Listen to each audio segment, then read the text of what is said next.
বোর্ডে আমি 4টি বাক্য লিখেছি। আজকে আমরা এই 4টি বাক্যর সাহায্যে কিভাবে WH কোয়েশ্চেন তৈরি করতে হয় সে বিষয় সম্পর্কে জানব। প্রথম যে বাক্যটি আমি লিখেছি, সীমা ফিলস ভেরি ওয়ার্ম, অর্থাৎ সীমা খুব উষ্ণ অনুভূত করে। সীমার নিচে যেহেতু আন্ডারলাইন করা আছে, আমরা সীমাকে প্রশ্ন করব সীমা খুব উষ্ণ অনুভূত করে, অর্থাৎ কে খুব উষ্ণ অনুভব করে। কে মানে হু, তার মানে আমরা হু দিয়ে প্রশ্নটি তৈরি করব। হু, আমরা জানি WH কোয়েশ্চেন তৈরি করার ক্ষেত্রে আমরা একটি অক্সিলারি ভার্ব ব্যবহার করি, তবে এখানে কিন্তু কোনো অ্যাম, ইজ, আর, ওয়াজ, আর এই ধরনের অক্সিলারি নেই, তবে মূল ভার্বের সাথে একটি এস রয়েছে। আমরা জানি মূল ভার্বের সাথে এস থাকলে সেক্ষেত্রে আমরা ডাজ ব্যবহার করি, তবে হু দিয়ে যদি প্রশ্ন হয় সেক্ষেত্রে আমাদের ডাজ ব্যবহার করার প্রয়োজন নেই। আমরা সরাসরি মূল ভার্বটি ব্যবহার করে প্রশ্নটি তৈরি করতে পারি। তাহলে আমাদের প্রশ্নটি হবে হু ফিলস ভেরি ওয়ার্ম, অর্থাৎ আমরা বুঝলাম, আমরা জানি যে মূল ভার্বে যদি একটি এস থাকে সেক্ষেত্রে আমরা অক্সিলারি ভার্ব হিসেবে WH কোয়েশ্চেন তৈরি করার জন্য ডাজ ব্যবহার করি, তবে হু দিয়ে যদি আমরা প্রশ্ন করি সেক্ষেত্রে আমরা সরাসরি ভার্বটি বসিয়ে WH কোয়েশ্চেন তৈরি করতে পারি। একই প্রশ্ন আমি 2 নম্বরেও লিখেছি, সীমা ফিলস ভেরি ওয়ার্ম, সীমা খুব উষ্ণ অনুভব করে। এখানে আমি আন্ডারলাইন করেছি ভেরি ওয়ার্ম, অর্থাৎ সীমা খুব উষ্ণ অনুভব করে, তার মানে সীমা কেমন অনুভূত করে। যেহেতু ভেরি ওয়ার্মের নিচে আন্ডারলাইন করা আছে, আমরা ভেরি ওয়ার্মকে প্রশ্ন করব সীমা অনুভব করে কেমন। ভেরি ওয়ার্ম মানে খুব উষ্ণ অনুভূত করে, তার মানে সীমা কেমন অনুভূত করে। কেমন মানে হলো হাউ, আমরা হাউ দিয়ে প্রশ্নটি তৈরি করে নেব।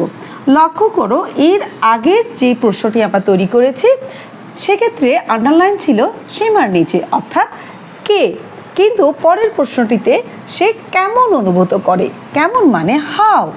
তো এক্ষেত্রে আমরা অক্সিলারি ভার্ব বসাবো। আমরা জানি ভার্বের সাথে যদি একটি এস থাকে সেক্ষেত্রে খুব সহজেই আমরা বুঝে নিতে পারি আমরা ডাজ ব্যবহার করব। How does Seema feel, how does Seema feel. ফিলের এই যে এসটি ছিল, এই এসটি আমরা আর ব্যবহার করব না, যেহেতু এই এসের জন্য আমরা ডাজ ব্যবহার করেছি। তাহলে আমাদের প্রশ্নটি হলো হাউ ডাজ সীমা ফিল। একই প্রশ্ন আমরা দুভাবে তৈরি করেছি।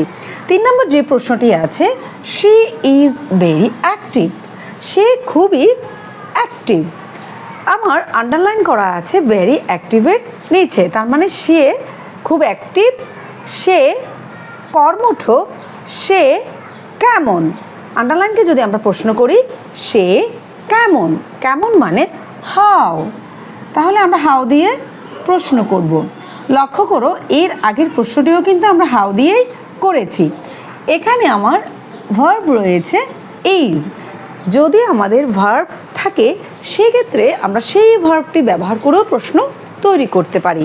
তাহলে আমরা ইজ ভার্বটি ব্যবহার করব। হাউ ইজ শি মানে সে কেমন, সে active.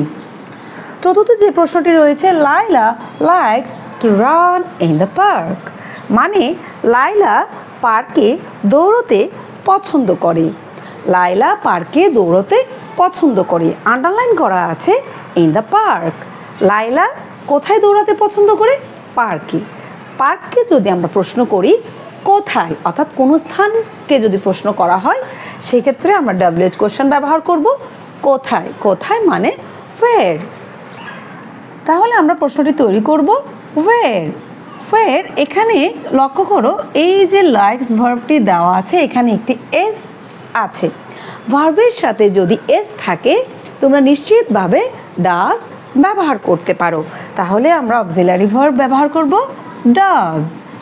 Where does Laila like to run?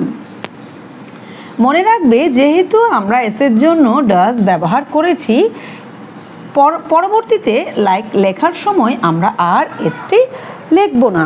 এসের জন্যই কিন্তু আমরা ডাজ ব্যবহার করেছি। তাহলে আমাদের প্রশ্নটি হবে where does Laila like to run? অর্থাৎ লাইলা কোথায় দৌড়তে পছন্দ করে। তাহলে এই চারটি ডব্লিউএইচ কোশ্চেন থেকে আমরা একটি বিষয় বুঝলাম, ভার্বের সাথে যদি এস থাকে সেক্ষেত্রে আমরা ডাজ ব্যবহার করতে পারবো। তবে সেক্ষেত্রে যদি আমরা হু দিয়ে প্রশ্ন করি, সরাসরি ভার্বটি বসিয়েও আমরা প্রশ্ন তৈরি করতে পারি। এবং আরও একটি বিষয় আমরা শিখেছি, সেটি হলো যদি কোনো অক্সিলারি থাকে অ্যান, ইজ, আর, ওয়াজ, ওয়ের, সেই অক্সিলারিটা সরাসরি বসিয়েও আমরা ডব্লিউএইচ কোশ্চেন তৈরি করতে পারি। আশা করি তোমরা সবাই বুঝতে পেরেছো।